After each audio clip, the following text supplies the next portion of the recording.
Hey guys, this is Luke again, and welcome back to yet another Ninjago video onto the channel today. Well, episode 2 of Prime Empire came out in Vietnamese and not Korean this time. It's in Vietnamese this time. But, pretty much, I'm not going to spoil it, or at least I try not to. Basically, this is a spoiler warning, yeah.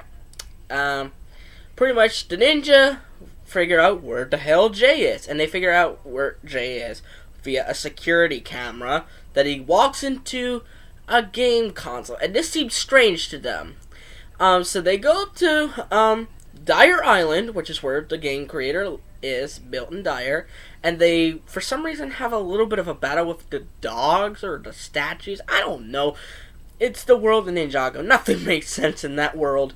But then again, they meet up with supposedly the creator or someone else.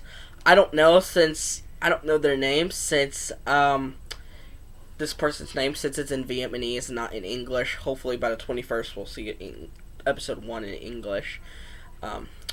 But he supposedly introduces himself as Milton Dyer, or an acquaintance of Milton Dyer. And then he talks about Milton as a whole, and the ninja come to the startling realization that Milton Dyer could possibly be Unagami. And it ends with another kid going into Prime Empire of the world. So this leads me to believe, who really is Unagami? Now, me being a theorist and all, you expect me to have the answer. I don't have a clear answer, but I have 3 answers. 3 theories that can work. So let's take a look at each one by one. Option A. Milton Dyer is Unagami. So, pretty much, this is what we all thought before the season aired, and this is what the ninja are thinking right now. That Milton Dyer, the creator of the game, of the Prime Empire game, is the main villain of the game. Now, that wouldn't be too surprising, obviously, to theorists like myself. But since season 11 was an experiment, and it had a very predictable plot twist, which was Zane being the Ice Emperor, it seems that they are trying their best not to say who it is.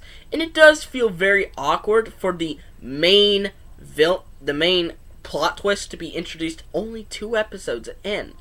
So, and another thing. Whenever the ninja suspect someone of anything, or suspect someone of being an unknown villain, they're usually wrong.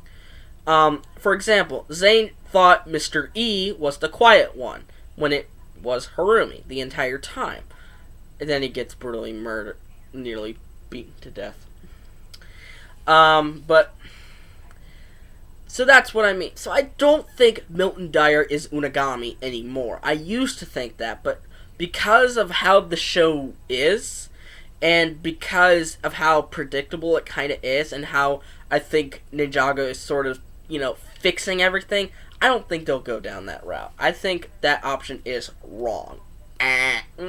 On to that one. Option B. I think this is B in sign language. I don't know how to make a B with my hands, alright? Option B. Scott is Unagami. Now, remember how I said, whenever the ninjas suspect anyone of being an unknown villain, they're usually wrong? Well, with the Quiet One case, it was of a fan favorite character. In season 8's case, it was Harumi.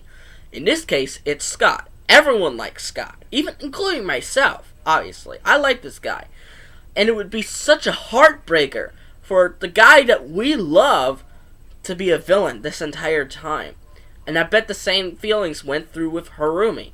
Yes, Harumi is going to be probably just an avatar in the game, but point remains that if they could do it with Harumi, they sure as hell can do it with Scott. And I don't see any evidence that says Scott cannot be Unagami. other than, well, Scott is going up against Unagami, but that could all just be a fake, just be a facade, as it was with Harumi. Then we have option C, which is Unagami has no relation to Milton Dyer or Scott. He is just a villain on his own. And this is the most disappointing, but yet this is the one that makes the most logical sense. This theory states that Unagami is just another villain. He has no relation to Milton Dyer or Scott at all. He's just a villain in the game. Pretty much. Yeah, how disappointing does that sound? But it probably makes the most logical sense out of all of these theories, since, well, Ninjago likes to play it safe now, since they're gearing more towards the children now more than ever. So it wouldn't surprise me they go the easy route and go with the obvious no relation to any sort of villain. I mean, not to any sort of character in this season. So, but I hope option B is correct. I hope that's correct, because I want to be shocked too. I don't think it's A. There's just some evidence that doesn't line up. Some things don't line up. I want it to be B, but my heart says B. But if I were to bet on it, I'd say C. So pretty much what I'm going with is Unagami is a villain on his own, no relation to Milton Dyer or Scott. And I would love to be proven wrong. I am man enough to say I am wrong. I want to be proven wrong. So, what do you guys think of my 3 theories? Who do you think Unagami is? Let me know in the comments down below. But anyway, I hope you guys like this video. Give that thumbs up, subscribe to the channel by clicking on that red subscribe button, and click on that notification bell to see every video that I will upload. And I'll see you folks in the next video. Bye bye!